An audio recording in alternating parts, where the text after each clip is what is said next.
வணக்கம் மாணவர்களே, உங்கள் எல்லோரையும் ரோஜா தோட்டம் சேனலுக்கு அன்போடு வரவேற்கிறேன். மாணவர்களே, இன்று நாம் அணிநிழல் காடு பாடத்தில் தரப்பட்டுள்ள மொழியை ஆள்வோம் மொழியோடு விளையாடு பயிற்சிகளுக்கான விடைகளை படிக்கலாமா? முதலில் மொழியை ஆள்வோம். இங்க கேட்க கீழ்காணும் தலைப்புகளில் ஒன்றனை பற்றி 2 நிமிடம் பேசுக கொடுத்துருக்காங்க. அதுக்கப்புறமா கடிதம் எழுதுதலை பற்றி கொடுத்துருக்காங்க. இந்த இடத்துல உறவு முறை கடிதம் எப்படி எழுதணுங்கிறத கொடுத்துருக்காங்க. அதை ஒரு முறை நீங்க நல்லா படிச்சு பாருங்க. அதுக்கு கீழே வந்தீங்கன்னா கடிதம் எழுதுகன்னு கொடுத்துருக்காங்க. என்ன எழுத சொல்லியிருக்காங்க? நீங்கள் சென்று வந்த சுற்றுலா குறித்து உங்கள் நண்பனுக்கு கடிதம் எழுதுக. இப்படி கேட்டிருக்காங்க. கடிதத்தை எழுதுவோமா? நண்பனுக்கு தான் கடிதம் எழுத சொல்லியிருக்காங்க இல்லையா? அப்போ இது உறவு முறை கடிதம் எப்படி எழுதுவோமோ அப்படிதான் எழுதணும்.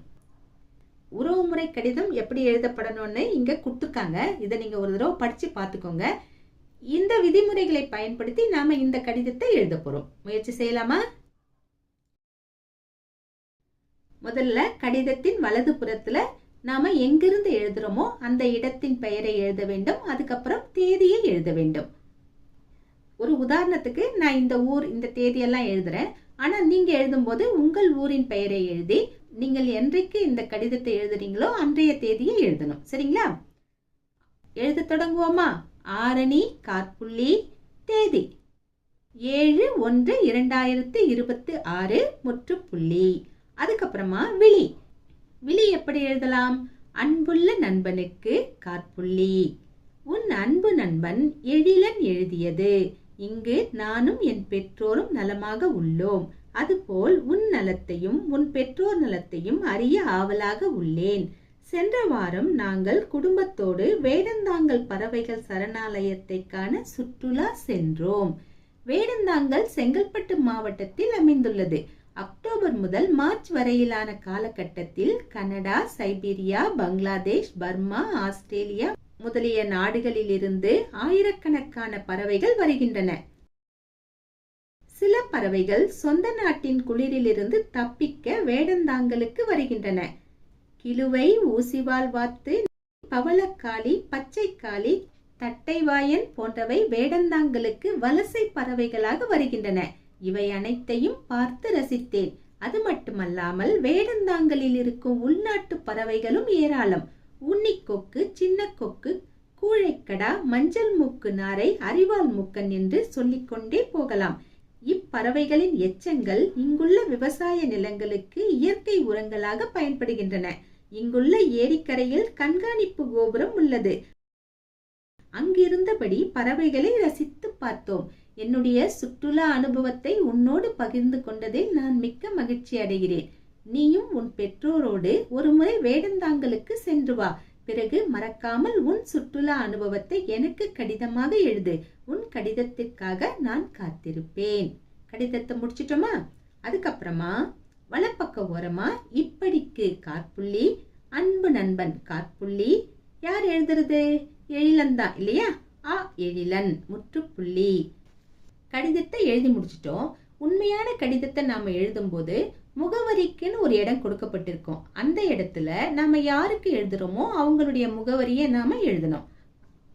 ஆனா நாம இங்க மாதிரி கடிதத்தை எழுதுறோம். அதனால இதனுடைய தொடர்ச்சியா நீங்க உரைமேல் முகவரியை எழுதணும். உரைமேல் முகவரின்னா எது? டு அட்ரஸ், அதாவது பெறுநருடைய முகவரி. இந்த கடிதத்துல பெறுநர் யாரு? எழிலனுடைய நண்பன் தான் பெறுநர் இல்லையா?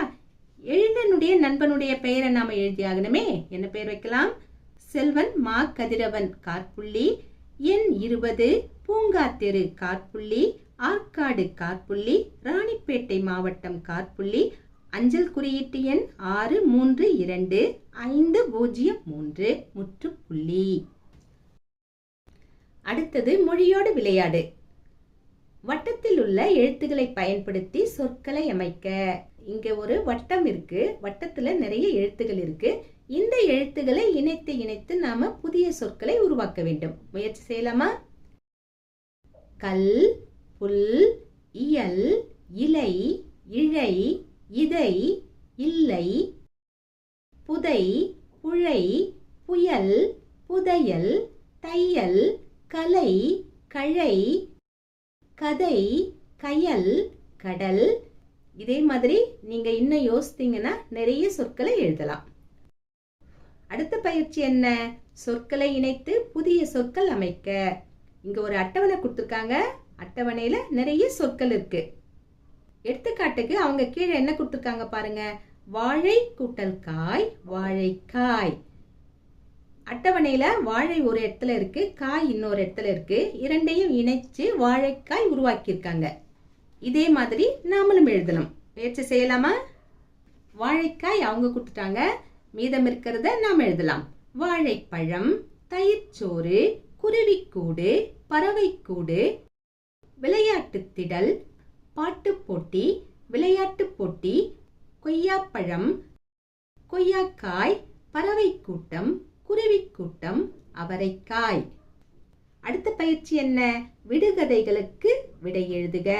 2 விடுகதைகள் தரப்பட்டிருக்கு. முதல்ல என்ன கொடுத்திருக்காங்க? மரம் விட்டு மரம் தாவுவேன் குரங்கு அல்ல, வளைந்த வாளுண்டு புலி அல்ல, கொட்டைகளை கொறிப்பேன் கிளி அல்ல, முதுகில் கோடுகளை உடையவன் நான் யார்? விடை அணில். அடுத்தது, வெள்ளையாயிருப்பேன் பால் அல்ல, மீன் பிடிப்பேன் தூண்டில் அல்ல, தவம் இருப்பேன் முனிவர் அல்லர். நான் யார்? விடை கொக்கு. மாணவர்களே, இன்று நாம் மொழியை ஆள்வோம் மொழியோடு விளையாடு பயிற்சிகளுக்கான விடைகளை பார்த்தோம். நாம் வேறு பாடத்தோடு மீண்டும் சந்திக்கலாம். டாடா, பாய்.